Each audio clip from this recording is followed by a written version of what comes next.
Which is to say, there are going to be a ton of maps in this game. Now, normally, I would say they better be good, otherwise you're just polluting the map pool for no reason. But with map voting being in this game, I actually kind of like that there's just going to be a metric ton of maps to play on, whether they are new or not. Activision devs do not play their own game. 3,000 devs can't figure out how to add a reconnect feature to a AAA title, I guess. I don't know. Because Infinity Ward doesn't tell their consumers anything. Maybe that'll take some of the sweats away from Shoot House.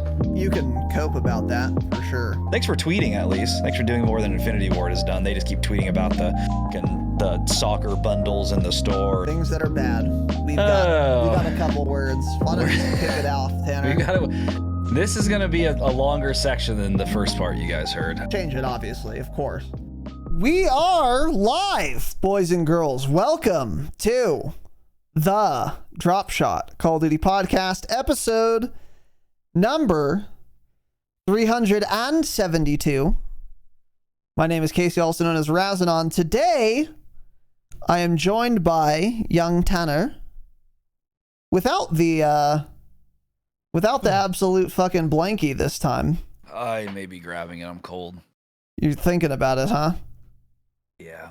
Giving it a think. Doing a think. Doing a think, as they say. They right don't say there, that. I may grab it.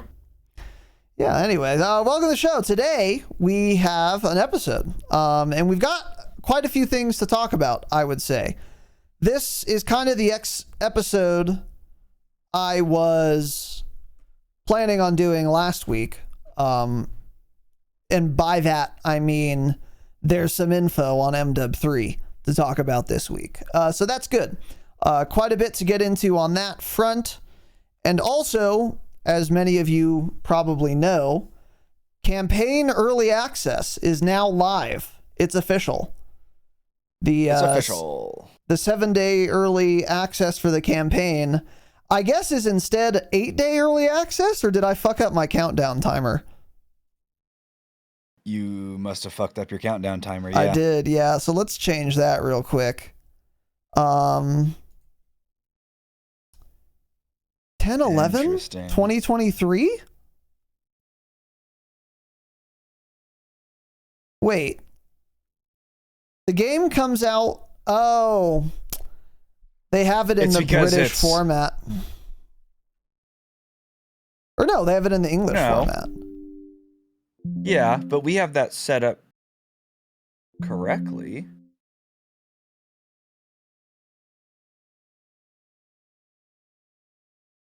Yeah, I don't get it. What the fuck? Okay, hold on.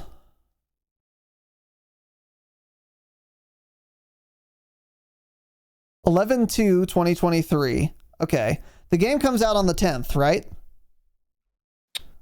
So it's actually the 9th at 22. Okay. So no, I had it fucked up. Yeah. Yeah, there we go. Cool. All right, well, it's fixed. Anyways, yeah. Sorry about that. Yeah, we have a lot to talk about, though, today. Campaign's coming out, or campaign is out, rather. And the full last game comes out quite soon as well, which we are obviously very much looking forward to, and about which we have some news, some of which is in an official capacity. And I do have one little semi-leak that I want to talk about as well to close out the show. But before we get into those things, a couple of announcements real quick. Welcome to our new gold patrons. Zachary A, Adam M, Caspian 77, change it. Jack 93, change it. JEK 93, maybe, whatever. Michael M, Wyatt, Smirk WHK, Giga, change it. Adam F, and Tyler H. Quite a few new absolute gold patrons, getting a lot of little benefits there and doing it at the perfect time. Welcome to each and every one of you, our new gold patrons. Very kind of you. Very much appreciate it. Better people than you have also engaged with our Patreon page, though. And I'd like to welcome them, our new Damascus patrons, Sean A. and Magenta. absolute Magenta. kings and gods. And also Ashley, who is a gold patron, has said, damn, I love this content so much, I want more, and is upgraded to the Damascus tier. Welcome to Sean, Magenta, and Ashley to the Damascus Lounge, the Damascus upper echelon, and to all of our new patrons.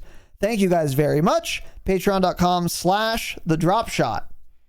We do bonus episodes. You also get ad-free and early access episodes. And more. Check it out. Check out the page for details. Now, also for the month of October, we did do free trials of our Patreon, which we talked about a lot. Those are now over. You can no longer become a free trial patron. Get fucked. You should have got in on that. But that's okay if you didn't, because you know what? This is a great month to join the Patreon. And again, you can get ad-free early access and every Call of Duty bonus episode we ever do, which is 3 every single month for only $5 for the entire month. 5 United States dollars, of course. Very affordable. Very much, so much value for only $5. And this is our last batch of free trial patrons that we had gotten, getting in right under the wire, as they say. Curtis S, Kyle C, Smev, Swervy, Grim, Andrew R, Briggsy, Josh C, AA3403, and Adam G. Congratulations on getting in at the final hour to join the free trial. We hope you enjoy it.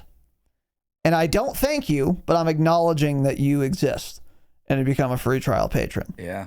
So keep that in mind. Patreon.com/the Dropshot. It's also the best way to support the show, even if you don't give a fuck about anything we offer. It's the best way to support the program. So check it out if you want. Speaking of the Patreon, we just did our last bonus ep for the month of October. It was a behind the scenes episode, and it was really fun, really long. Our behind the scenes episodes are one of our Damascus tier benefits. So for you Damascus patrons, that is now live.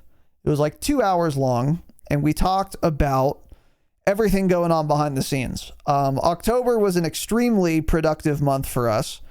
And we also, through the course of doing that episode, actually had quite a few new ideas that we might start implementing here pretty soon. And I thought it was a very productive month that we talked about, and it was a very productive episode in and of itself. This one was very business focused. So if any of you maybe are patrons and are interested in content creation, small business ownership, how things look for us on the back end, what we're doing behind the scenes in terms of sponsorship deals, what platforms we're using, what specs, all kinds of that nitty gritty shit. That last episode we just did is a really good one to listen to, but I quite enjoyed that. How did you enjoy it? Oh yeah. Yeah, there was a lot going on there. A lot, indeed. That was one of the longer ones too. We put out too long of episodes this month. They don't deserve that much for as little as $5. We're actually ripping ourselves off. So yeah, we're doing 60 minutes max next month. Sorry, you guys got too much free shit, and fuck you. Whoa. So it's possible. Yeah. But yeah, it was that was over 2 hours. We talked about a lot. Figured out we're losing tens of thousands of dollars every month on YouTube because we don't get ad revenue, so that's cool. So yeah, it was good. Yeah, I gotta figure that out. Episode. We have to figure that out very quickly. Yeah, we need to figure that one out. So dope. Good ep. Yeah, if any of you work at YouTube, hit my line, because all of our episodes are limited monetization, which typically means none. So it's really annoying. And we don't know why it's happening exactly. So we're going to look into that more, but we talked about that more in the behind the scenes and many more things. So, excuse me. That was really fun though. And it was really good. Yeah. So, other than that, do we have any other announcements? Yeah, again, schedule next week. Keep an eye on that. I don't know if things will be different. I don't know if we'll be doing a launch gameplay stream. Not sure, but yeah, keep an eye on that schedule next week. Yeah, the schedule next week will be probably different. I think it's very likely we do the news pod on Wednesday. Oh, really? You're thinking that, huh? I would like to have the news pod just done before the game launches. Well, maybe not. I don't know. But if we do it Thursday, I'm going to have to like spend another...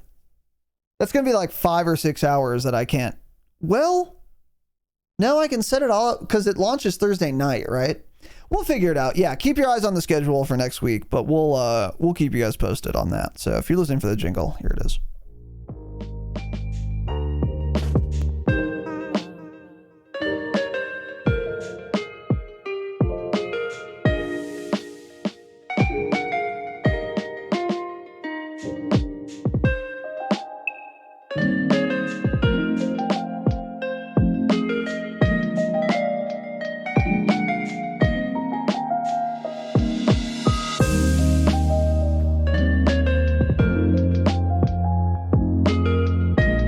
Fortnite tomorrow?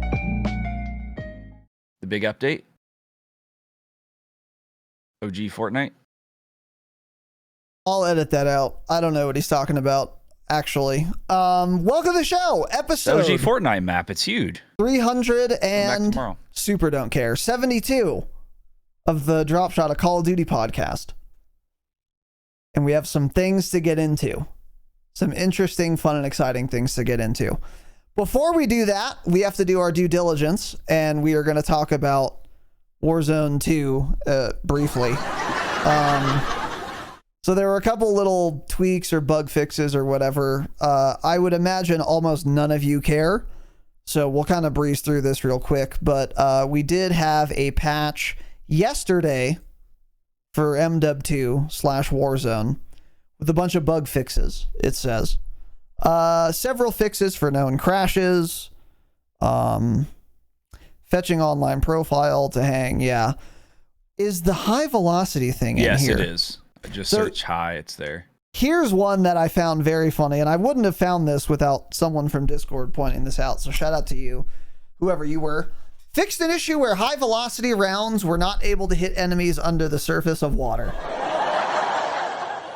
So Tanner and I have been bitching about this problem literally since the launch of this game, is that when you shoot at people underwater, you just don't get any hit reg.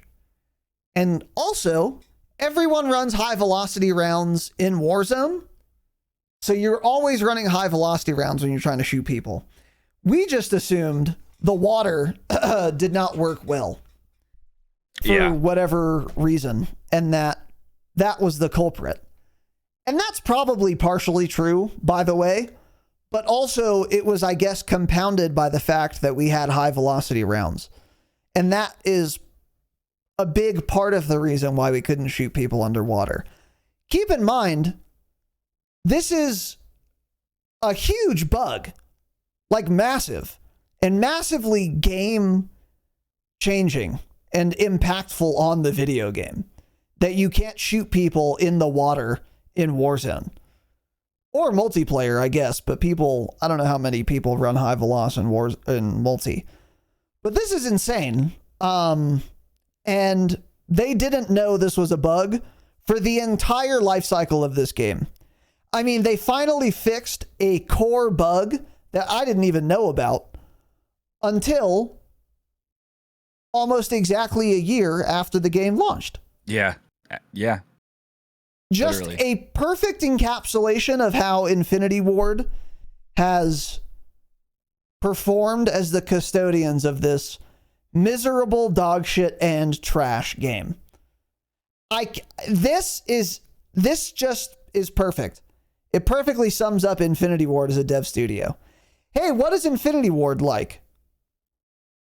That fixed an issue where high velocity rounds were not able to hit enemies underwater. That's how Infinity Ward is as a studio.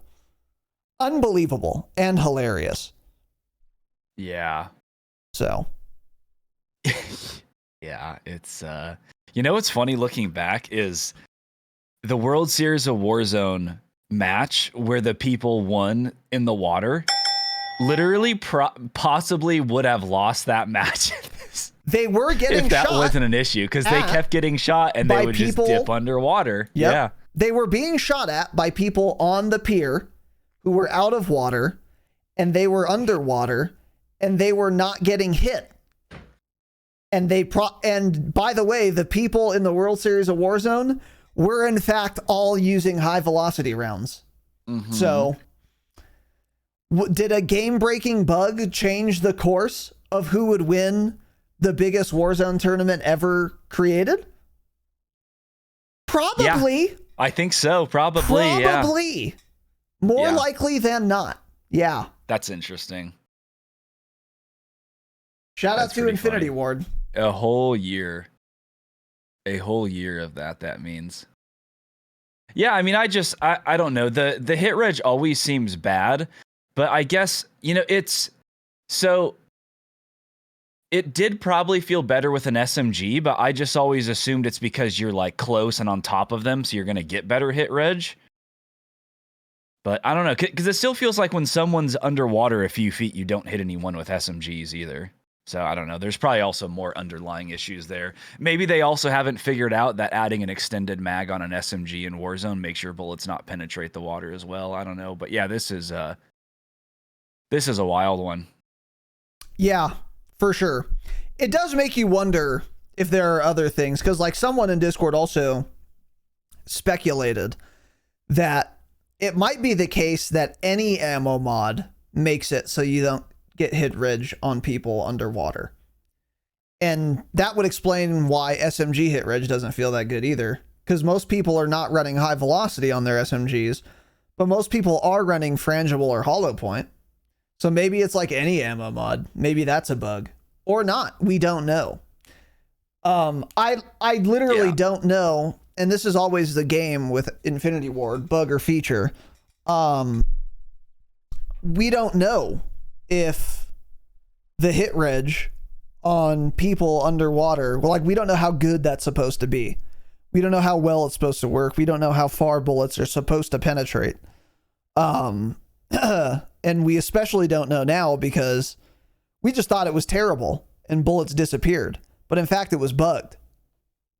So I would be curious to see what the hit reg feels like now that they've supposedly fixed the bug, but not curious enough to go test it because I'll never play MW2 again.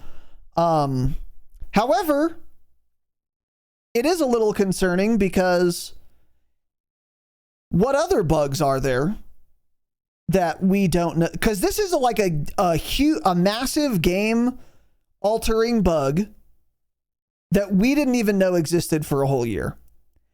And when Warzone happens and the integration happens, we're going to be getting some bugs from Warzone 2 into Warzone 3. From MW2 into MW3 and into Warzone.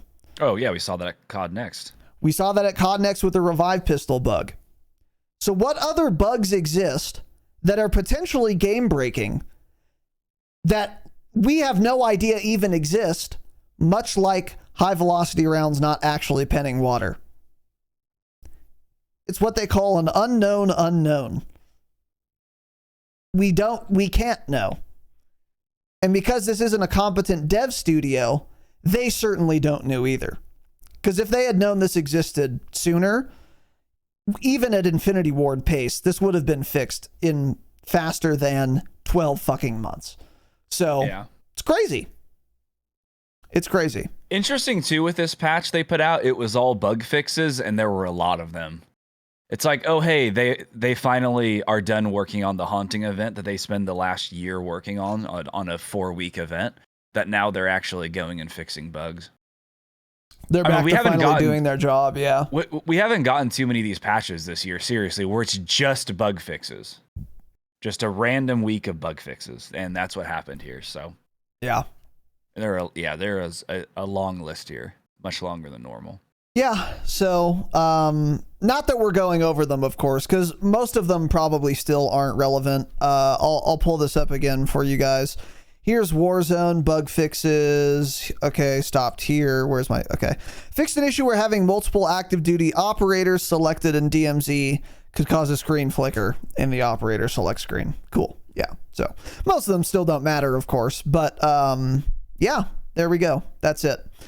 So anyway, yeah, again, I don't think most of you care. But unfortunately, again... Warzone 2 and how it performs are going to have a big impact on Warzone even after the integration. It's still going to be Warzone 2. So even if you don't care about Modern Warfare 2 anymore, since MW3 campaign's already out and multiplayer's coming out in 7 days, you should still care about Warzone and the health of that game. Because even after the integration, we're still going to be playing Warzone 2. And unfortunately, all of the bugs that exist now will likely exist after the integration unless they're fixed. So it's still relevant, unfortunately. We are not starting from scratch in Warzone. But anyway, a couple other things here. Excuse me. A tweet from @COD Updates. We've temporarily removed tuning, for underbarrel attachments while we investigate a crash. Tuning on underbarrel attachments on existing loadouts will revert to their default untuned state in-game. Underbarrel attachments on weapon blueprints will not be affected. This was tweeted quite a while ago. This was on October 17th, right? Yes. I forgot about this. So literally just this morning, they released the update and fixed that and re-enabled underbarrel attachment tuning. 16 days for them to do that. I mean, this is, again, one of the things that would probably be 1 or 2 days in Caldera era Raven software. True. More than 2 weeks, you had no tuning on underbarrels. Yeah. Which is like underbarrel tuning was, I mean, you could argue one of the more important ones.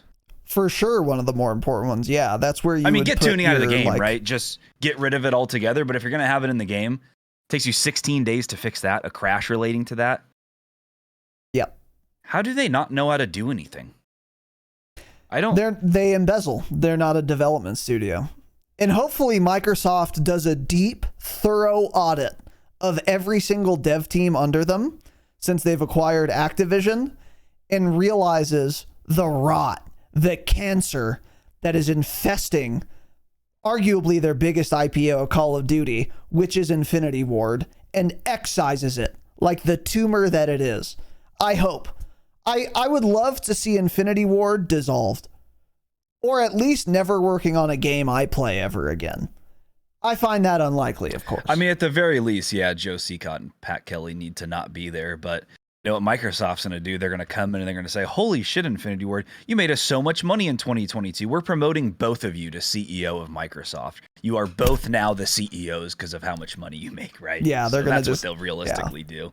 Yeah, that seems more likely. So anyway, yeah, 16 days to fix one attachment weapon tuning, by the way. Cool. Here we go. Moving on to the more interesting and fun and exciting news. Now, MW3 stuff. So this is a launch week blog post. Launch comms. Prepare for MW3, everything you need to know. This probably isn't everything I need to know, just a guess. It's everything we've already heard. Yeah, so you haven't looked at either of these blog posts, right? No, I have not yet. Okay, so this one seems long. I mean, both of them do, but it's pretty much only things we knew. So we'll just kind of look at through these and skim through them. If anything, maybe the most interesting thing will be gameplay screenshots. Yes, yeah. Guns and stuff. So we have it pulled up here, and yeah, we're not going to rehash things we already know. This blog post was released on October 31st, by the way. But maybe there's something we don't know in here, and we'll just kind of remind you of the important bits. Starting off with an introduction, lots of words. Campaign, open combat missions. There is one thing on the open combat missions. I don't know if we have it in our notes, so I'm just going to mention it now. Open combat missions in the campaign were talked about a while ago. We talked about this a while ago. And basically, some of the campaign missions are going to be the standard linear kind of campaign mission we all know and love. And then some of them are called open combat missions, OCMs. And these are essentially, you can pick your own loadout and you can approach the mission however you want. So it's not as linear. What exactly does that mean? I don't know yet, because I haven't started playing the campaign yet. I'm going to wait until after we do this podcast today. I decided not to play before we started recording today. So I don't know exactly how open an open combat mission is, but the idea is that it's a lot less linear. So you could take multiple approaches. You can go, left, right, up, down, whatever the fuck. And part of that is you can choose your loadout before the mission. However, it turns out when you first do the campaign, you will be assigned a loadout for the open combat mission that you are not able to edit. And the only way to edit your loadout for these open combat missions is to beat the campaign first, and then the next time you do it, you can edit your loadout. And that, by the way, ruins the entire new feature of editable loadouts in the campaign for, I would imagine, 90% of campaign players. Because guess what? I'm playing through the campaign one time. That's it. That's all. And wait, maybe where did you see that? I saw it on Twitter. Is this fake news? Really? I haven't heard this at all. I've seen a bunch of people like on loadout menu screens. I don't know though. I haven't watched any gameplay. Okay, maybe it sounds this is like fake it's fake news, but it sounds like it is. I saw a tweet, and yeah, look into it. See if you can find it on Twitter. Yeah, I'm looking. Well, hopefully it's not fake news. If it is, then you guys will figure that out as soon as you play the campaign. Have any of you in chat played the campaign? Can you confirm or deny this? We're doing a little research here, listeners, so bear with us for a minute.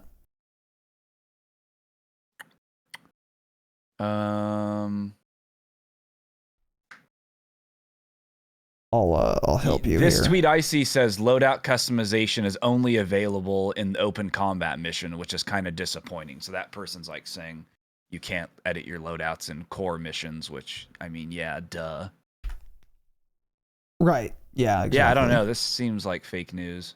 Because I remember hearing like there were going to be like loadout boxes around like in the mission, I think, too, where you can go up to. It's like an ammo refill in Ground War, and you can change your loadout from there, too. I don't know. I'm not seeing anything about it. I swear to God, I saw the tweet and it had a lot of traction and it felt like it was from like a reputable source. But yeah, I don't know. I'm not seeing anything here. Okay, yeah, no one knows. All right, well, here's what I'll say then. If that's true, that completely defeats the purpose of open combat missions. But if it's not true, then good. Let's see.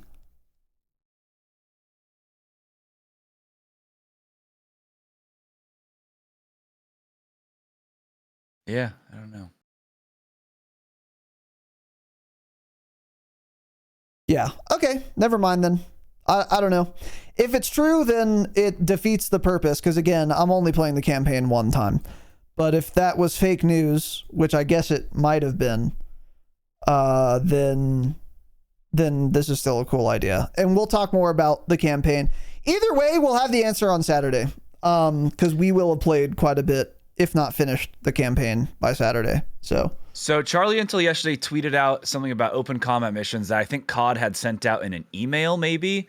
Let me skim through this. It's open combat missions, fixed objective, endless possibilities. How you do it is up to you. Go in loud or go in like a shadow. Scavenge extra gear throughout the AO to suit your preferred playstyle. While seeking out new weapons, armor plates, and other items, keep your eyes peeled for zip lines and ascenders, blah, blah. Caught off guard and outnumbered, retreat into the environment using your sender and parachute. Quickly get out of view. If the enemy loses sight of you, they will eventually. Yeah, no, this doesn't say anything about that either. Okay. I don't know where I saw that, but I guess it was fake news. Oh, El Baberto. I just found the tweet. Open combat missions allow you to use custom loadouts using weapons you've found after your first playthrough of the missions. Okay. So is that true? I don't know. What do the replies look like? It only had 4 replies. Mm. And this was tweeted yesterday, too, so it could have just been incorrect news. Yeah. Yeah, I don't know. So we'll find out. Or does it mean so maybe when you get to the open combat missions, you can only select between guns you found in game? Is that what he's trying to say? But if you play through the mission and you find 3 other guns in that mission and pick them up, then that adds them to like a loadout inventory, so then you can use them in custom loadouts. I don't know. This all sounds very weird. If that's the whatever. Case. It's an easy answer, so we don't need to speculate on it. Who cares? On Saturday, we'll talk more about that. So just whatever. Let's move on. Multiplayer, welcome home. There's maps we already knew. So that is not very crazy. Is the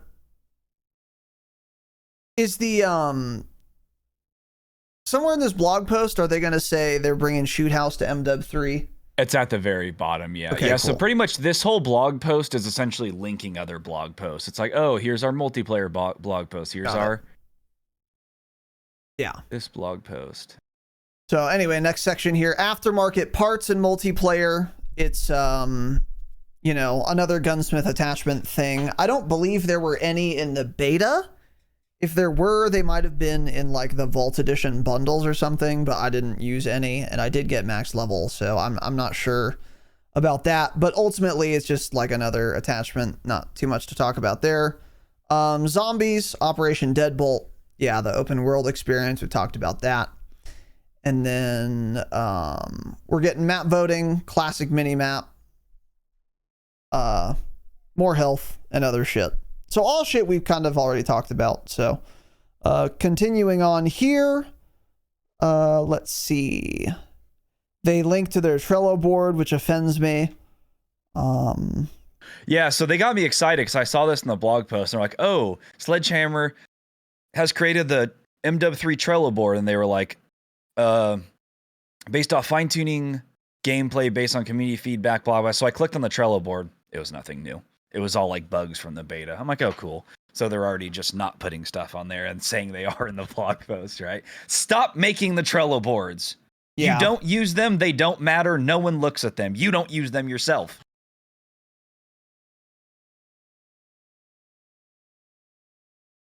True. So anyway, moving on here. Again, like Tanner said, this is all covering shit we mostly already knew.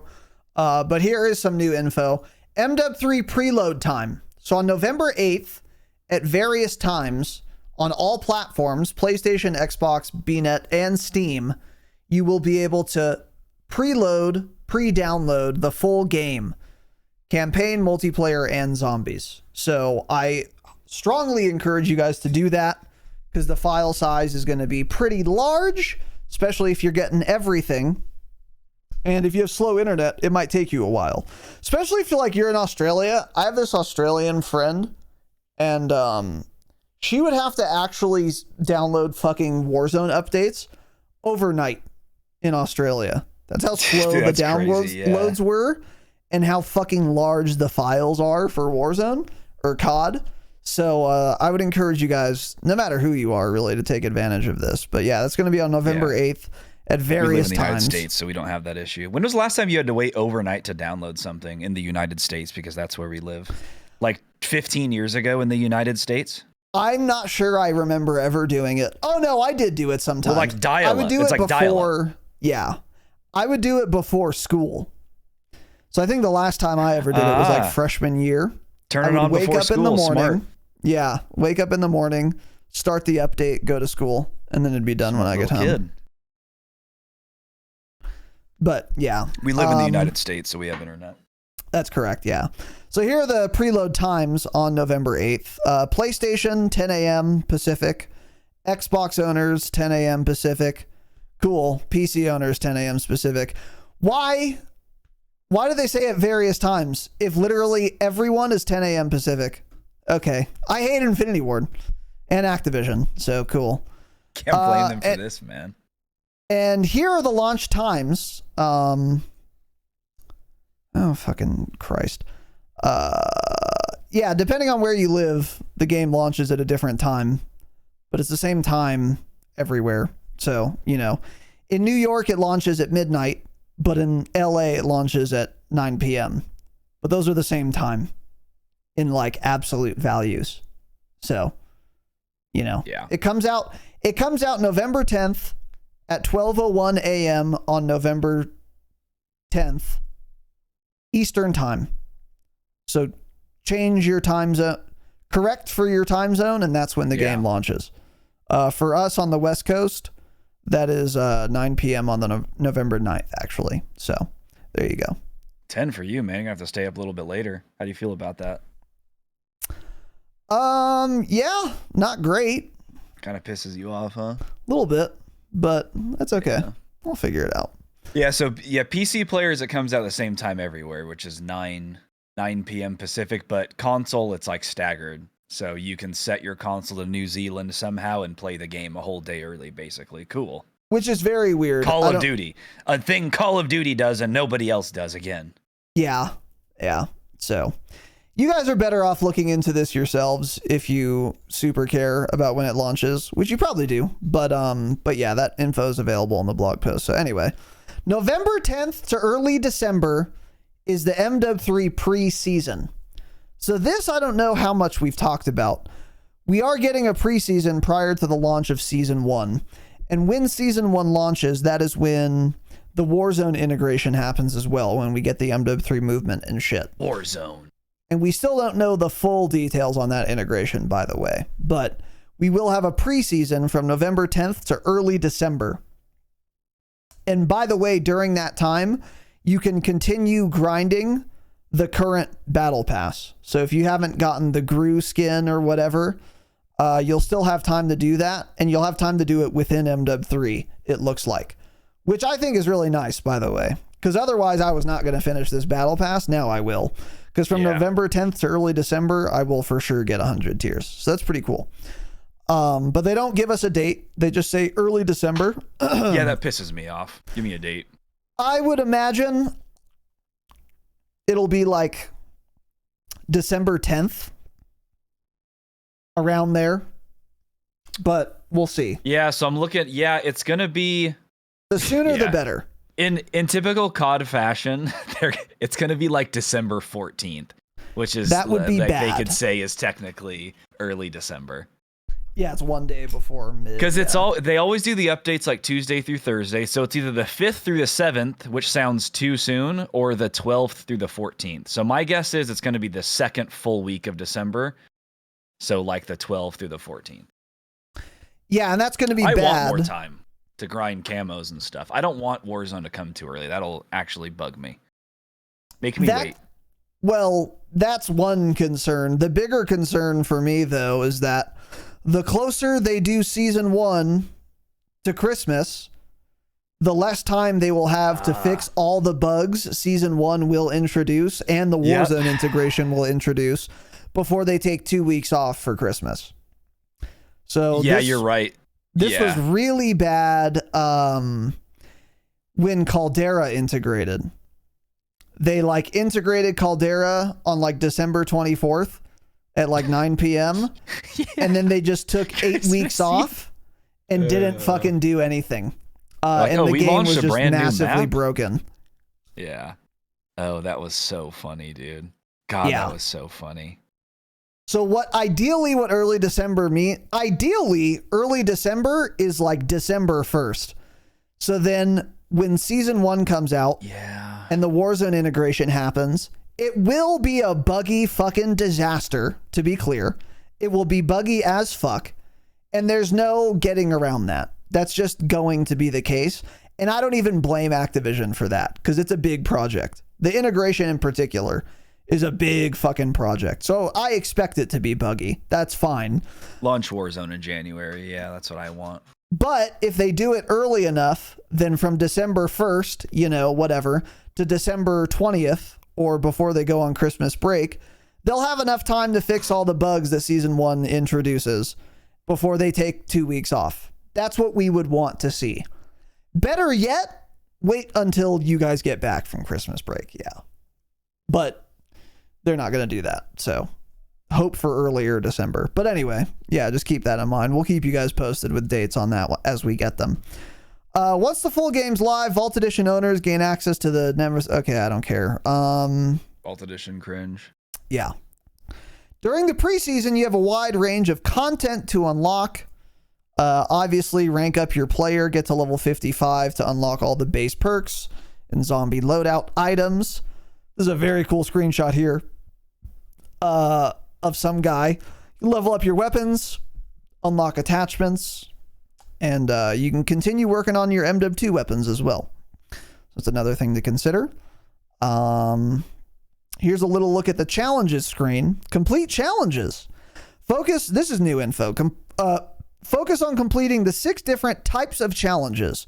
Daily, weekly, armory, weapons, including a massive set of camos to unlock, they say, operators, and calling cards. So this is how they've delineated challenges in this game.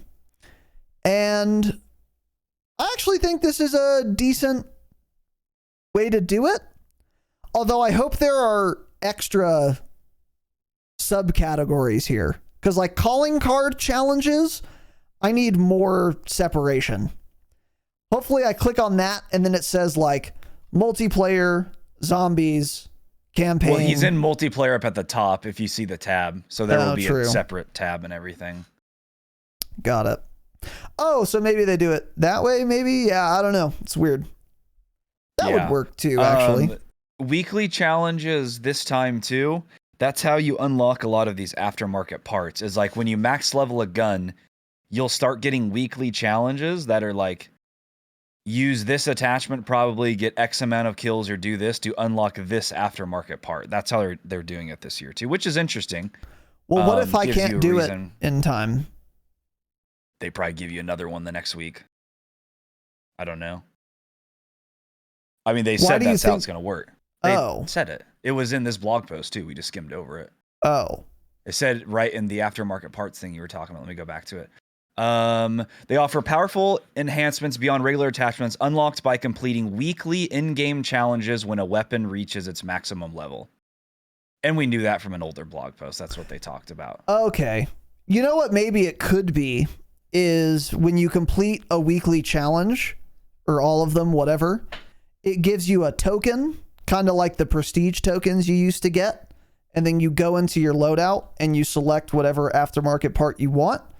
And then you press like redeem token, like weekly token to unlock it. That would make sense. Yeah, that'd be interesting. Yeah. That would be one way they could do it. Uh-huh.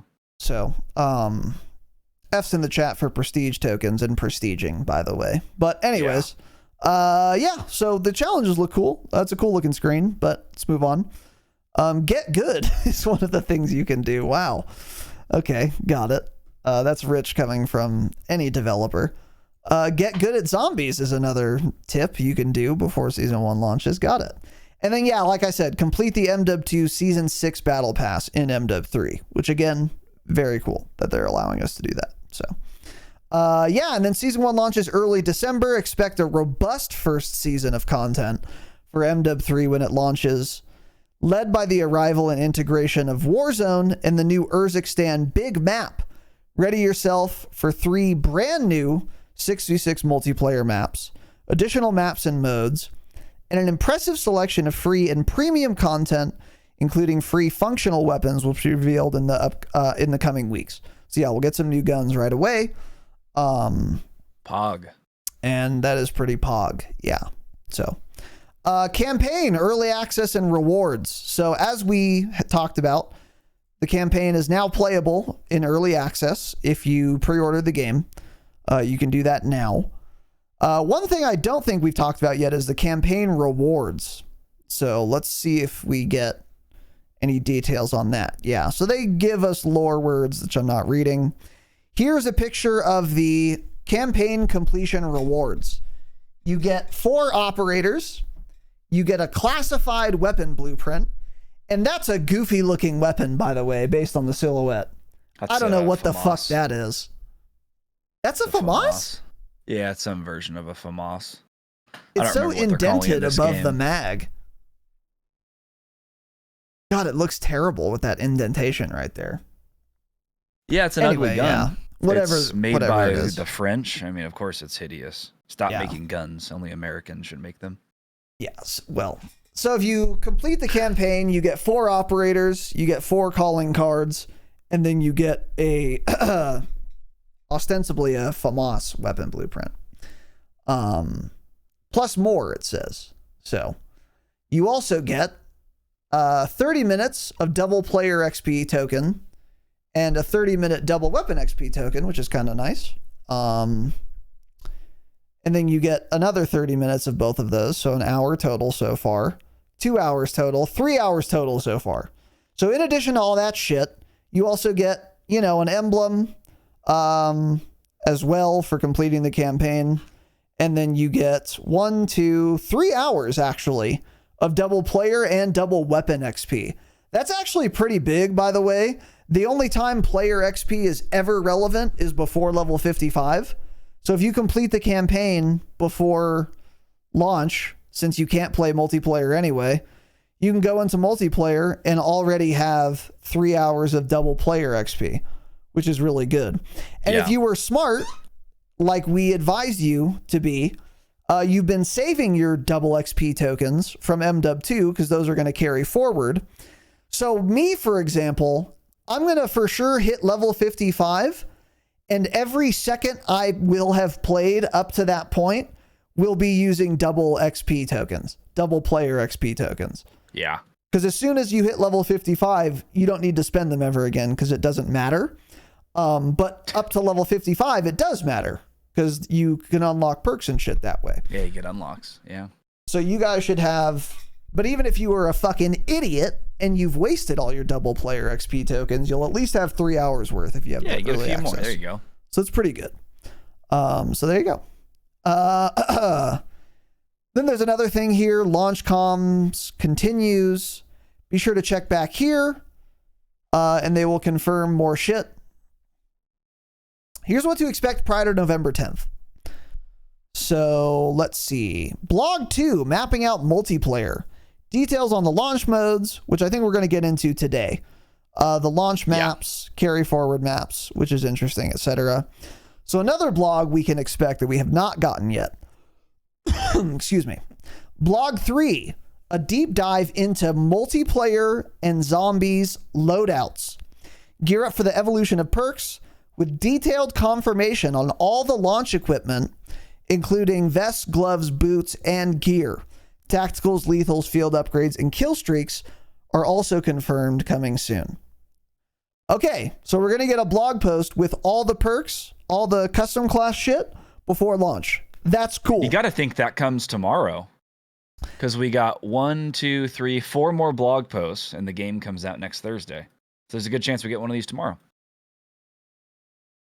There's a very good chance. Yes. So that's really cool. So we'll have a lot to talk about next week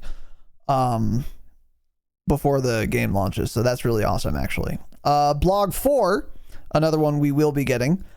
Primary and secondary weapons. All launch weapons will be confirmed, including aftermarket parts and a weapon balancing pass. The gunsmith receives the statistical overhaul, and we break this all down for you. So this will be somewhat interesting. This will be way less interesting than the perk deep dive, because it doesn't matter what guns we're getting, but it does matter a little bit what that gunsmith overhaul means. So that'll be interesting to see. But like what exact weapons we're getting, as we've talked about many times, doesn't matter. I know we're getting weapons, and I know they're going to fire bullets. Some of them are going to have recoil, some of them won't. I don't care what name you put on them. But I do care how the gunsmith will work. And that statistical overhaul is interesting. I think that means just the UI overhaul, really, which we've already talked about. They're going to have like actual detailed stats in the gunsmith. So like newtons of force and shit again, which makes sense because the last time we had that was Vanguard, and that was also made by Sledgehammer. So that'll be cool though. But we'll keep you guys posted on that. And then blog 5, cosmetic customization weapon camos. This is also going to be very interesting. We're going to get, they ask, could this be the biggest weapon progression feature in COD history?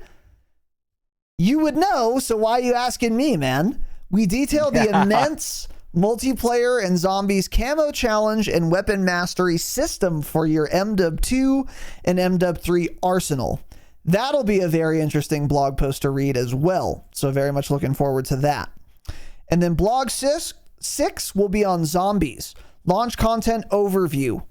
So we're going to learn about the mission structure, equipment and zombies field upgrades, acquisitions and schematics, which we still don't really know what the fuck that means, acts, tiers, rewards, and what to find during your deployments to the exclusion zone coming soon. So most of these blogs that we have not gotten yet sound very interesting, and we will talk about them next week. I'm very excited about this, though. I'm excited for that weapon camo one. So we probably get that 1 or 2 days before the launch of the game. I want it now. Give it to me now. I'm excited for that because that'll show all the... That was my favorite blog post leading into MW2. They showed us super high-res, gorgeous images of the camos. They talked about how the system works. We went through it. So I'm very, very excited for that one. Yeah, for sure. That's going to be awesome. Deep dive into loadouts. I don't care. I've known what the tacticals are in the game for a year because I played other games before. I don't care. Yeah. And by the way, if you can't wait for that blog post on a deep dive into the perks and gear that are going to be in the game, we already, Nostradamus, prognosticated what those will be in one of our Patreon episodes this month, in October, rather. So patreon.com/thedropshot. Join at any tier. You can listen to that bonus episode we did in October, where we took 2 hours and talked about what we expect to be coming to multiplayer as far as perks go that were not announced yet, nor in the beta. So something to keep in mind there. But anyway, today's episode is brought to you by our Patreon. If you've been thinking of joining the Patreon, as I said last month, now is once again the absolute best time. It's really the same time, and it's still the best time. Because, of course, MW3 is coming out in a couple days, in fact. If you join at the gold tier for just $5 a month, you get early access and ad-free public episodes, so you won't have to hear this again. 3 COD-related bonus episodes every month, which is going to go bonkers since MW3 is coming out this month. And every bonus episode we've ever recorded in the past, you will also be able to listen to. You also get access to an exclusive patron-only Discord channel. What bonus episodes are we doing this month that you would get at the gold tier? Well, we have more ideas than we have episode slots, so the topics are to be determined, but we're definitely going to be focusing on multiplayer and zombies. So it's a multiplayer brainstorm, zombies brainstorm, zombies map review or whatever, multiplayer maps, nuke tips, things like that. It's going to be multiplayer and or zombies focused mostly. I'm sure we'll talk about both of them in bonus episodes this month. And then once the Warzone integration happens, we'll kind of flip over to that. But this month, it's going to be a lot of multiplayer. And you would get that at gold for only $5 a month. All those bonus eps we're going to be doing this month. If you wanted to upgrade to platinum for $10 a month, you would get all that stuff plus a Q&A episode where only you guys can ask the questions or hear the answers. Damascus at $20 a month gets everything else we've already talked about, plus one behind the scenes episode each month, a monthly Damascus only patron hangout. Those are really fun. We drink, talk, play customs, etc. We'll probably do customs this month, in fact. And we just did our last behind the scenes episode for October, which you would get access to instantly. And that was a really long episode. A lot of business behind the scenes stuff that's very interesting to us. And you'd also get access to the Discord Damascus Lounge Patreon Discord channel. If you hated hearing this ad, sign up for the Patreon. Once again, ad-free episodes, early access episodes, and bonus episodes at every tier. Let's get back to the show.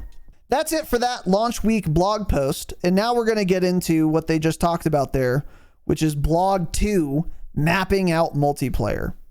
So actually, again, not quite as much to talk about here as you might expect, because we know most of this already, but we'll go through it anyway. So here we go. Yeah. Some of this is like new. going through the maps. Yeah. So expect the following launch modes scheduled for rotation. They are going to have 3v3v3, which I believe is called Cutthroat. So that'll be it. This was in the beta, I think, right? Yeah, this was in the beta.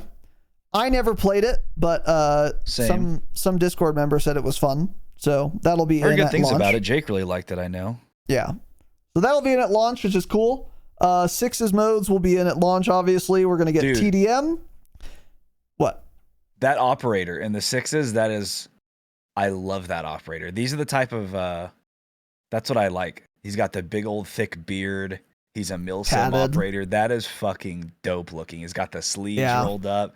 Oh, that's going to be my go-to right there. And it's a base operator, because base milsim operator skins are the best ones in Call of Duty. That's what I still run in Warzone 2 right now, is one of the base milsim. That guy looks fucking dope.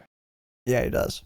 And he's inked up like I am, and you're not, by the way. So 6v6 I don't modes. sin, that's correct. I pray every night. I don't sin every night. So yeah, I don't have a tattoo on my body that God created for me. So TDM is going to be a sixes mode. Dom, search, kill confirmed, free for all, hard point, control, and then war. Progress through linear objectives to push the battle line and win. This is going to be a sixes mode. And then gun game. Those are all going to be in at launch. So quite a nice selection there. 32v32 modes. We're going to have ground war, regular assed ground war. We're also going to have invasion again, which is ground war with AI on the map. I don't think we knew that. Did we know that before this? I don't believe we did know that before this, because invasion was not in the beta. It was just regular assed ground war. Yeah. And for those of you who may have forgotten, invasion was actually the strat at the launch of MW2 for leveling up your weapons for whatever reason. The reason was you would get in a vehicle and run over AI, and whatever weapon you had equipped, you would get weapon XP for. So you would get your riot shield, you would equip it as your primary, so you'd be holding it, and then you would get into the driver's seat of a fucking MRAP and just run over AI who stand no chance at killing you. And then you're leveling up your riot shield with weapon XP, even though you're not using it. So that probably is coming back, because I don't think they ever changed that feature. In fact, people just stopped caring once they got their weapons max level. So invasion being back for you power grinders, should be happy about that, because I would expect it to work that way again. But we'll get more into that once the game launches, obviously. But anyway, the mode isn't fun though, but yeah. Oh, not fun at all, but it was great for leveling guns. Yeah. Correct. There's my boy again. Oh, it's even an American flag tattoo. Of course he's American. So cool. He's such a badass. No, I said the tattoo on his arm. Oh, you're right. Yeah. Yeah. Oh, that's my operator too then. Yeah. That's our go-to. Yeah. Oh, he looks so dope. God damn. I fucking love America. America, baby. God damn it, it's so good. So anyway, another question we had was, will hardcore be in the game at launch? And it will be. And it's called hardcore. It's not tier 1 dog shit. Limited HUD, low health, all the bullshit you guys know and love. That's going to be in the game at launch, which is cool. The firing range will also be in the game at launch. It returns with the familiar 3 dummy corridor to practice in. Bring in any loadout, swap weapons, mods, perks while you practice. The usual shelving and bars allow you to mount and fire at different heights. So probably going to perform as poorly as the MW2 one does, but it's something, I guess. So perks did not work in the MW2 range, I thought. Pardon? Your perks had no change on anything in the firing range, right? Like not even like Oh yeah, like fast hands. So that's actually interesting, because this will be a good way to test like using the pair of boots or gloves or vest, whatever the hell it was, to give you like faster ADS speeds on certain guns. That'll be a really good way to test all that. To see side by side immediately how it changes. So this is just an improved firing range. I've seen leaked images of what people thought was the new firing range, and it did look a lot better than the old one. But I mean, it's going to be a 3-lane corridor, so it can't be that different. Yeah. Yeah, it's going to behave largely the same. But if perks do work, you're right. That is an improvement. So there you go. And then private matches are not going to be in at launch. Wait, really? Well, I don't know. Hold on. Let me read it. Private matches are a great way to look through and tweak all your settings for every type of mode, and they allow you to explore the available maps. In addition, expect a training course where you can learn basic movements and combat skills as you navigate one of the launch Core 6's maps as a solo player. So it says, by the way, the header is private matches, in parentheses, training and benchmark. So that sounds to me like custom matches won't be in at launch, but you'll be able to run the benchmark at launch, and you'll be able to do the stupid little training course at launch. That's what that sounds like to me. I don't know. Yeah, it's probably just typical shitty COD blog post. Yeah, it's unclear. Yeah, very unclear. Like many things are. So anyway, moving on. Launch maps, multiplayer. As we know, we're getting all the original MW2 2009 maps. They go over them here. Afghan with screenshots. So if you wanted to look at those, I would encourage you guys to go to this blog post. Derail, Estate, Favela, High Rise, Invasion, Karachi, Quarry, Rundown, which I think might be my favorite map in this game, but we'll see. I got to play them all again. Rust, Scrapyard, Skid Row, Subbase, which will be interesting. I really liked that map in 09. Terminal, probably everyone's fan favorite from this game. Underpass, and by the way, I've been worried about Underpass. If you guys have been listening for a while, you may remember I said Underpass is probably going to be dog shit because in the 09 version, the visibility was bad, and I can't imagine it getting much better with MW3. We have a screenshot here. It's overcast. It's raining. It's fairly dark. It looks a little brighter than I expected it to, but not much. It looks pretty.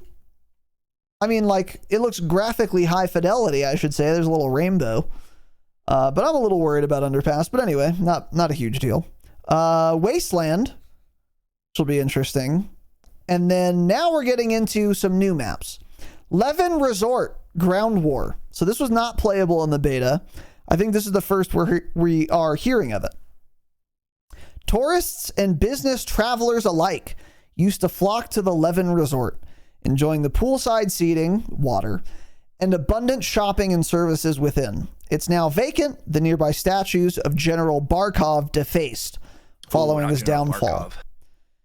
Tread carefully through the resort courtyard where vantage points from multiple angles present danger to those below. So we have a screenshot here. It's bright and sunny outside. There's some grass. There's actually some color in this Ground War map, which looks pretty nice. But as always, it's impossible to gauge how this map will play based on this dogshit screenshot. So this looks like a screenshot from the corner of the map, but I don't know. Who builds a resort right next to a train track, man? Hauling fucking tankers full of oil. That's the Russians, a question. Huh? I was expecting like Caldera, then I looked at the screenshot and I was like, oh. It's just a Russian map. It's a Russian city, yeah. Don't call it a resort. Yeah, you could say that. A lot of birds. The birds have eyes. Those are government drones, actually. But there are like 40 birds right there circling. Birds are fake. But anyway, yeah. That's true. So anyway, Levin Resort. That's cool. It looks pretty in the screenshot. And we can already see rappels in the screenshot as well, by the way. Something to keep in mind. a lot of repels in this game generally, which is really good. And that does translate to Urzikstan, the new Warzone map, which again is going to be very good. But we've already talked about that, and of course we'll talk about it more as we get closer. So yeah, it looks pretty though. We'll see. Orlov military base, which was in the beta. Again, it played okay. I liked the other one better, but I haven't really played it enough to say. And then Popov Power, which was my favorite of the two ground war maps in the beta. But this is another one we've already seen as well through that. So there you go. And then Operation Spearhead. This is a war mode map. At launch, the first location is the large-scale Urzikstan map inside a linear corridor within the Orlov military base in Kadurin Silo. Clear anti-aircraft defenses so armored vehicles can be airdropped, staying close to the armor to break through to the launch site and set up missile overrides in this thrilling 6v6 battle. Thrilling, huh?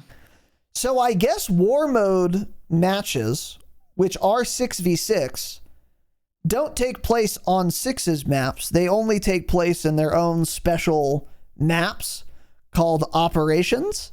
That's what I'm gathering from this. Is that what? Correct. What do you think? Yeah. Okay. This is, they just take a part of Urzikstan and they've turned it into a map with different little zones. As you do it, you progress through, go to the next one. Yeah. So it'll not take place in the Sixth map. And there's only one of these. So war mode will be very boring and repetitive almost immediately. That's true. So if I had to guess, this will be an unpopular game mode. And for sure. And also, as they add more war mode maps, they're just going to be different sections of Urzikstan cordoned off for war mode. So what's going to happen is everyone's going to have a lot of interest in this initially, because unless you were at COD Next, this will be your first opportunity to put your feet on Urzikstan, your virtual feet on Urzikstan. Say it to my face in Discord. And that'll be interesting. So I am curious to see that. But then Season 1 will launch. We will experience all of Urzikstan. And then Season 1 is also going to have a new war mode map, which is going to be a different subsection of Urzikstan, which will immediately be boring because we're already acquainted with Urzikstan through playing Warzone. So yeah. I completely agree with Tanner. War mode will probably be very unpopular, and I would be very surprised if literally ever there is a war mode map that does not take place on Urzikstan. And if it does, it'll instead take place on Rebirth Island or some other Warzone map, basically, or ground war map. Which is fine, I guess, but don't expect like a new venue for a war mode operation / map ever. That will never happen. And I think that's smart, honestly. It's like one game mode. I don't spend too much time on it. So yeah. Still though, I am excited to play this just to again see Urzikstan myself, or at least the cordoned off part of it. That'll be interesting. So here's some more new information. MW2 carry forward maps. So we did not know this was happening, and now we do. To further augment an already impressive selection of Core 6's maps, we're excited to announce that a number of fan favorite MW2 maps, MW2 2022, not MW2 2009, will gradually become available to play in MW3 throughout the live seasons. The initial selection, scheduled to be 4 Core 6's maps, include Farm 18, Mercado, and Shoot House, and then one more, will become available shortly after launch in a dedicated playlist, and more will follow throughout the live seasons. Here's some beneficial intel, weird phrase, about these additions. These maps are graphically identical to how they appeared in MW2.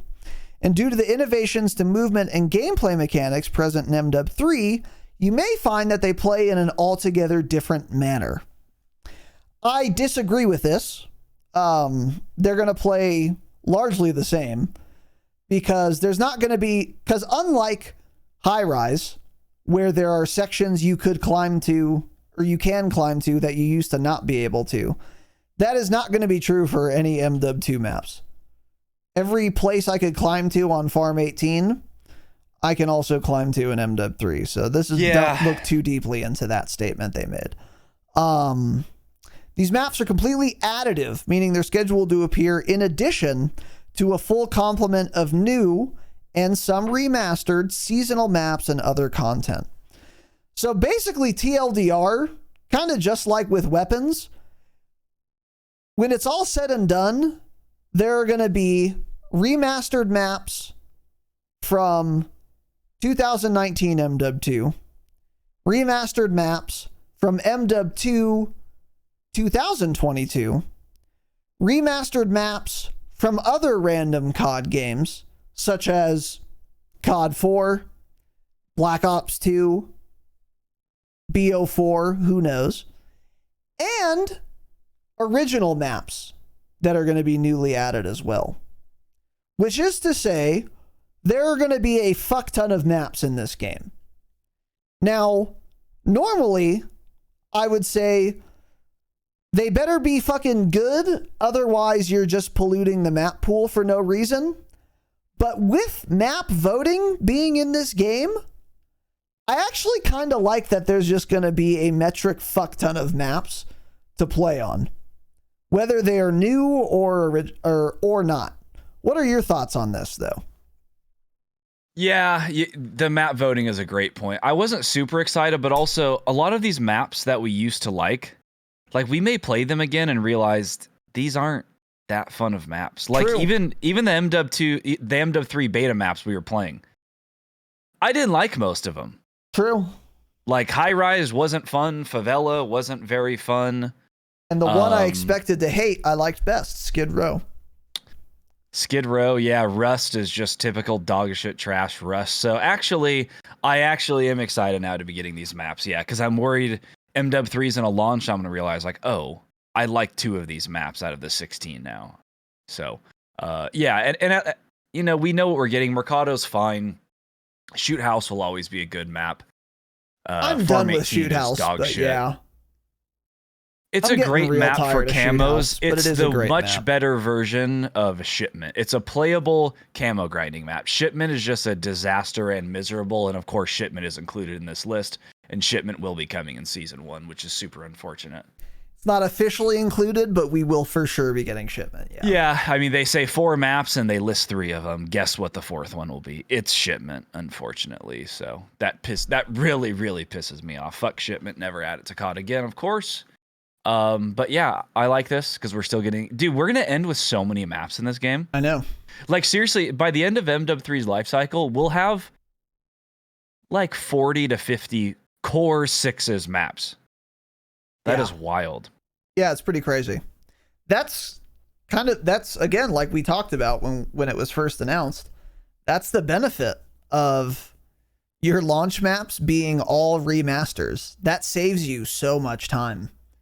Time you can spend on remastering other shit to bring in and design new maps as well. So we're gonna have a fuck ton of maps, yeah. And I'm not too mad about it, honestly. And yeah, Farm 18 and Mercado, by the way, as far as 6's maps that were original to 22 MW2, are decent selections, I would say. I'm not sure if there's like a better original 6's map in MW2. Well, there is. But we just got it. The pool one. Forget what it's called. Yeah. But anyway. Yeah. And we'll continue to get more. Yeah. And we'll continue to get more. So Hotel and Embassy are both better than Farm 18. Oh, true. Yeah. Farm 18 is actually kind of on the lower end. Farm 18 is pretty dog shit. Yeah. Mercado's solid though. Yeah, Mercado's obviously fine, is good. 3-lane map. Yeah. So anyway. Yeah, we're gonna get a lot of maps. So something else, by the way, to keep in mind, this is kind of interesting. New MW3 modes, such as Cutthroat, will not be playable on carry-forward MW2 maps. No. I wonder what other modes wouldn't be playable. I can't think of... Oh, I mean, War, but those have a dedicated map set anyway. Yeah. Ground War? I hope they don't carry forward a Ground War map from MW2. Holy shit. Oh, no. That would be such a mess. Oh, no. Would they do it? I don't think so. Would they do it, man? Oh, they might, crazy. but I really hope they don't, because they're all bad. They're all bad. Yeah. So, anyway. Moving on. Operators. Don't care. We're getting 25 new ones. I agree, but go to the second screenshot. Look at what our boy's name is. Barbecue. There's a That's guy the named operator's name. Oh, yeah. That's our guy. His name is Barbecue. God, he's so American. He's the most American operator that's ever been in this game. Funny, man. Oh, that's great. Yeah. I can't wait. Barbecue's going to be my go-to. Now you guys know who I'm talking about. If you guys read the blog post or just watch this on YouTube, you'll see Barbecue is our boy. Yeah, that's correct. Yeah, he's the most Unlocked American after completing a challenge on in Earth. multiplayer. Yeah, I'm going to have to do that immediately. Yeah. Immediately. Yeah. So I'm going to make sure I grind that out before any camos, actually. It's the most important thing. It's the most important. So yeah, they detail how to unlock all of these operators, by the way. I'm not reading them, but there are going to be 25 new operators. So there you go. Okay. And then that's it for this blog post. So yeah, not too much there, but there was some new info. And I think it was pretty good. Carry forward maps, depending on what they choose, is fine. The selections they've announced so far are good, so that's good. And also, what else was new here? There's one other thing that was new info. I don't know. Oh, hardcore. If you want to grind, if you want to get gold pistols right away, that's good too. So yeah. Overall, pretty solid little post there. Yeah. So anyways, moving on. There was a tweet from Call of Duty, and we're gonna, by the way, remember, we're getting 4 more blogs before launch on camos, zombies, multiplayer perks, and something else I'm forgetting right now. So we're going to be getting a lot more info before launch, which is really good. Next Thursday's episode is going to be a fucking banger. Or next week's news episode, I should say. I don't know when it will be, but yeah, I'm very excited. And that looks good. So yeah, Call of Duty tweeted today, in fact, MW3 is almost here. In preparation, we'd like to provide an update on file sizes, which are larger than last year. Wow. There's going to be 5,000 maps in the game, and the file size is larger. Shocking. This is due to the increased amount of content available on day one, including open world zombies, the carry forward shit, blah, blah, blah. You can manage your Call of Duty files in the Manage Files section of the COD HQ launcher menu. This includes the ability to uninstall specific content you are not actively playing. So, for example, if you're going to play the campaign once and never again, which is what I will be doing, I'm going to play the campaign, and then before multiplayer even launches, that shit's getting uninstalled. Insta. I'm uninstalling the campaign before multiplayer even launches. So I will never need the hard drive space. I, of course, have it, by the way. Let me be clear. I have 10 terabytes of storage available to me. Let me be clear about that. So if I wanted to, I certainly fucking could. However, I will choose not to. I'm going to complete the campaign in the early access window, and then I'm going to uninstall that bitch because there's modular installs available to you, which is a solid plan. So for those of you who are on fucking PS3s or whatever, buy a new console, get with the times, first of all. And then also, you can play the campaign this week and then uninstall it, free up some hard drive space before the launch even happens. So that's an option available to you. So just keep that in mind. Yep. So anyway. And then another thing right now, there's like a service outage affecting multiple COD games, I guess. Like when we started the pod, people have been in chat saying reset to level 1, can't find a game, whatever, the game's not working. So it's a disaster. Hopefully the launch day of the actual game of multiplayer is not like this. I don't know if somebody's like DDoSing them or what's going on, but yeah, there are some major server issues going on right now, I guess.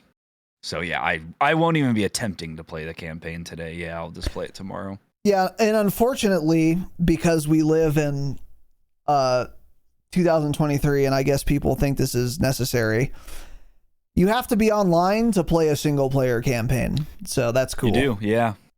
Super cool that you have to do that. So unless I guess you have, oh, no one has the disc, obviously, unless you like stole it from a GameStop or something. I don't know. But anyway, yeah. So get fucked, I guess. Yeah. Actually, with a disc, it would probably make you be online anyway, to be honest. So good luck. Yes. Yeah, for sure. But yeah, just remember, it's not going to take you 7 days to finish the fucking campaign. So if you can't play it today because it's buggy, just fucking relax. You're going to be bored for a couple days before the launch of MW3 anyway. So whether it's today and tomorrow or November 7th and 8th, it doesn't really matter. So don't freak the fuck out. But yeah, what do we got next here, buddy? Yeah, next up, just a few little news items here. One of the leakers, MW3 Intel, is saying Modern Warfare 3 will both have a winter holiday event and a New Year event. Both will have rewards for players to unlock. So I would imagine one of these, again, will be some sort of camo like we've been getting with the events they do. The best thing to happen during Warzone 2's life cycle, Modern Warfare 2's life cycle, were the events we received. A lot of good events, a lot of good things to grind for if you're into that. They weren't too outrageous. It's like to do this camo, get 15 kills with a shotgun, get 50 headshots with an AR. Like, they were grindable, gave you something to do, you got a decent reward out of it. So it sounds like we're getting that again.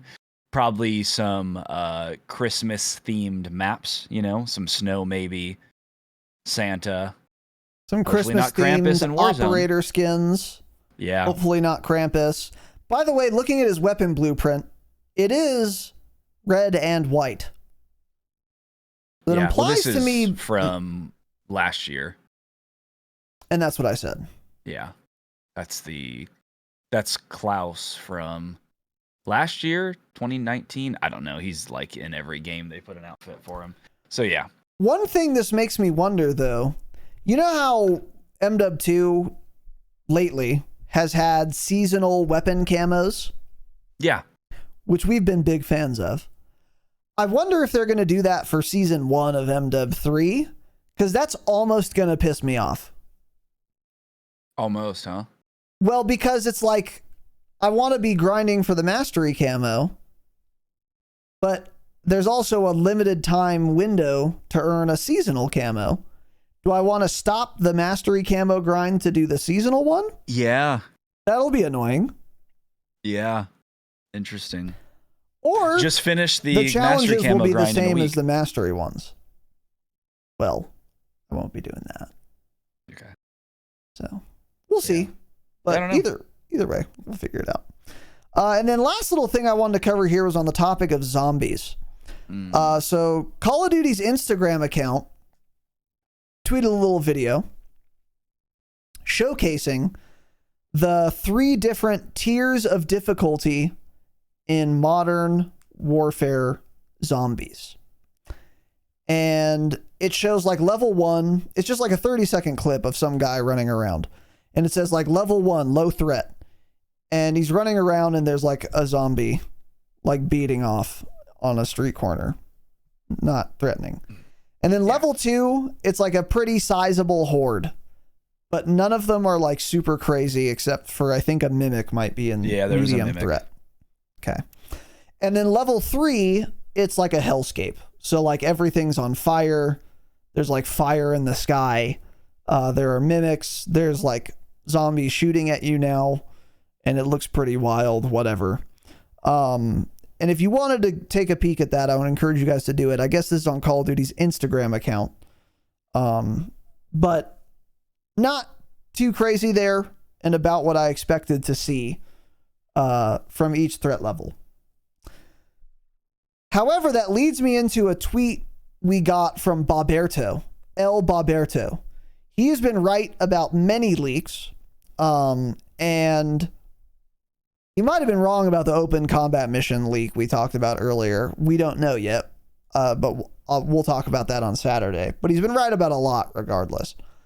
And he tweeted about zombies. Vanguard Zombies 2, Electric Boogaloo for MW3. So he's implying that MW3 Zombies is Vanguard Zombies Part 2.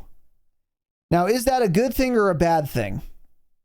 Hey, if any of you played Vanguard Zombies, you would know that's a miserable thing.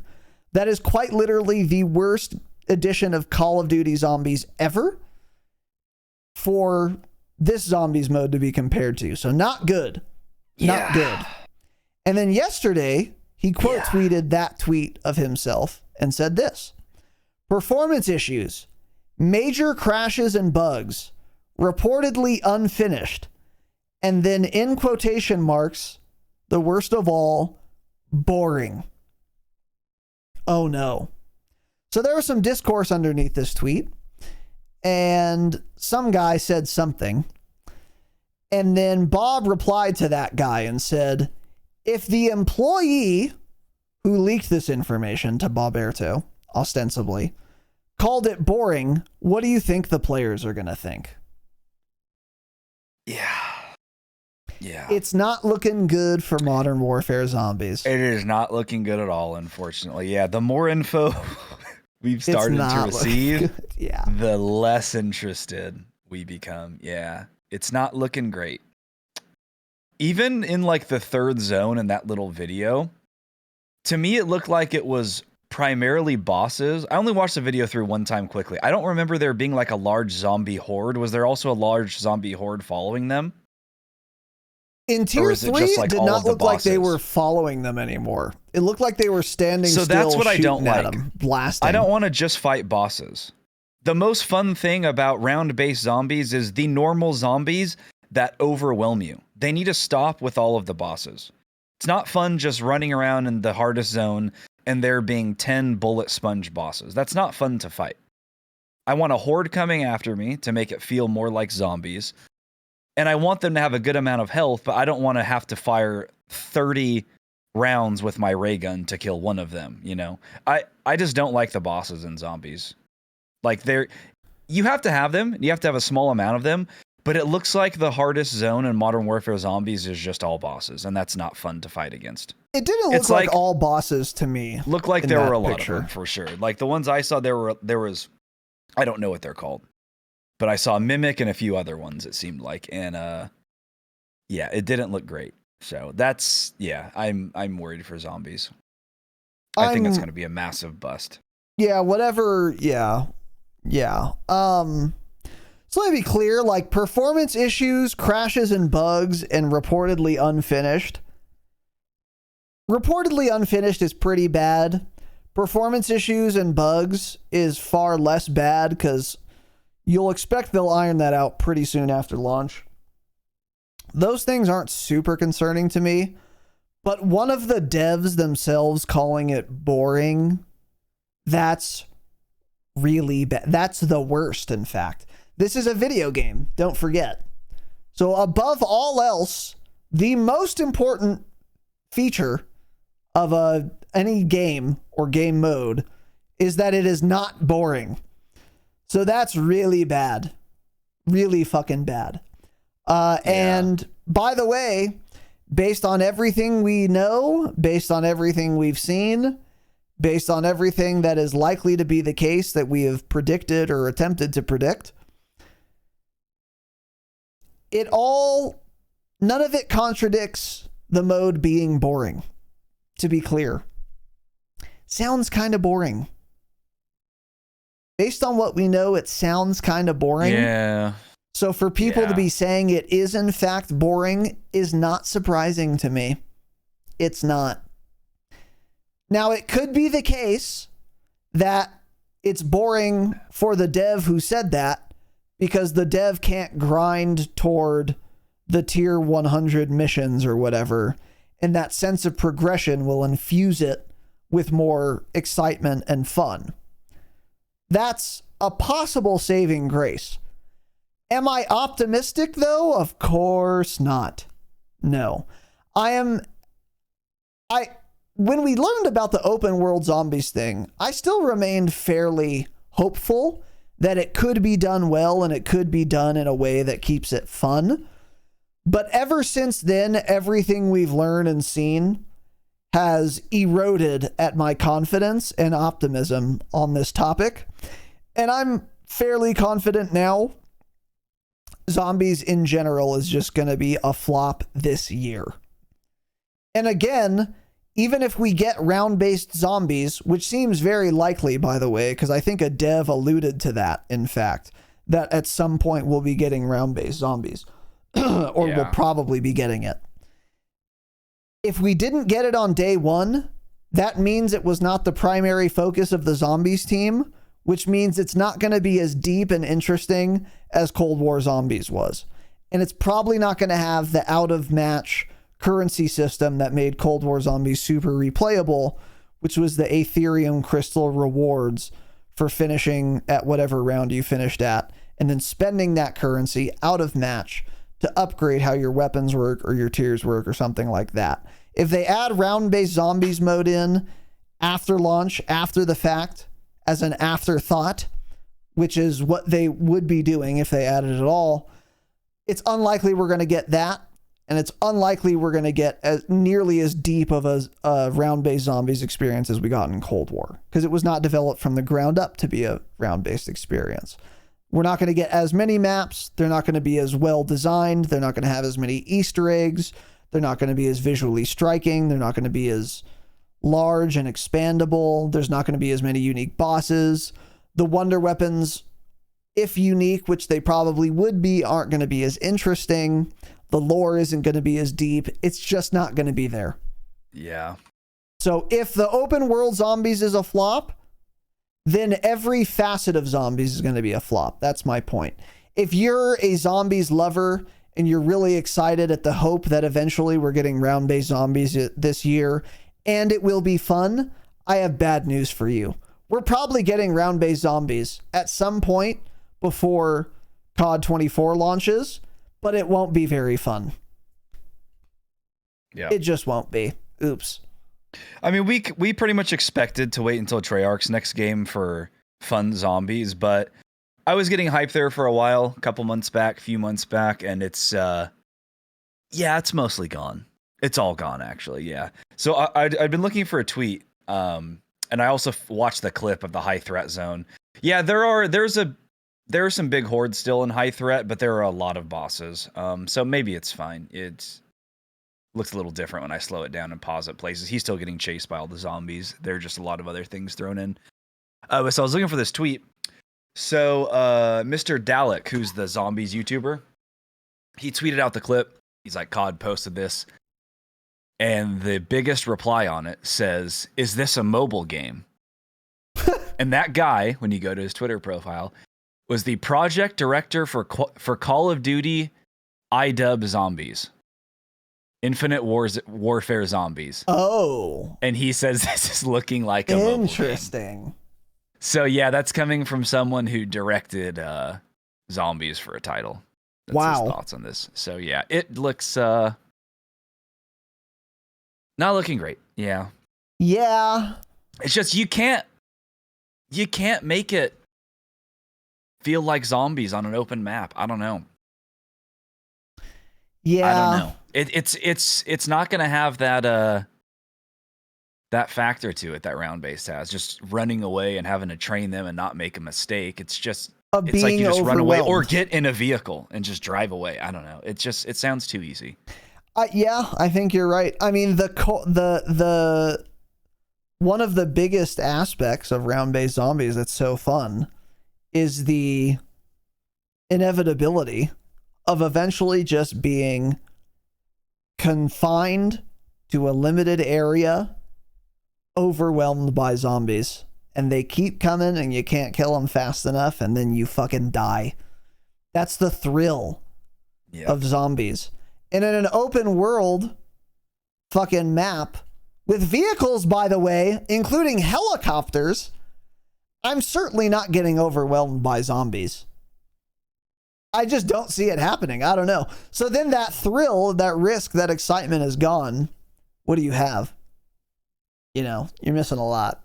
Yeah. And you got to make up for it with some crazy other gameplay that it appears to not have. So I'm not going to for sure write off Zombies before I've even fucking seen it. Let me be clear. We will be playing Zombies. We'll be trying Zombies. And I'll give it an honest try because I want it to be fun. I really do. Oh, for sure. And we're not Zombies like purists or super nerds or whatever. It's not our main thing. So we don't need Zombies to be ideal to enjoy it because it's not our bread and butter. We just need it to be fun enough. So it's possible that it'll be fun enough for casual Zombies players such as ourselves and probably many of you listening. But even that, I am again no longer even close to optimistic about. Yeah, it's not looking good. Yeah. So we'll see. Unfortunately. But yeah. So that's it, boys and girls. Hope you enjoyed this episode. We will be back on Saturday at 12 p.m. Pacific time to talk about campaign. Yes, sir. That'll be fun. I really enjoyed doing that episode last year, a lot more than I expected to. And it won't be just about the campaign. So let me be clear. We're going to play the campaign. I actually don't think we're going to beat it because it turns out there are like some bugs right now and some people can't even play it. And I don't think I'm beating the campaign in one sitting tomorrow. So, but we will have played a lot of it. I will have played a lot of it, at least. Enough to get a sense for the linear missions and the open combat missions. And probably more importantly, get a sense for how the game feels, how it performs. Some new weapons are probably going to be in the campaign that were not in the beta, so we could talk about those. Some new attachments, maybe. We will learn things through playing the campaign, I think, that will translate to multiplayer and, by extension, the Warzone integration that we did not get to learn from the beta. So we'll have some new info on basically MW3 multiplayer through the campaign. So even if you don't care about the campaign, I think it's going to be a worthwhile listen. So very excited to get into that. And that'll be on Saturday. And then that's it. Yeah. Patreon.com/thedropshot. We do bonus eps, ad-free, early access, all that shit. Hope you guys enjoyed. We will see you soon. And go play that campaign. Get out there. Thanks for watching and listening. Stay humble. Stay humble.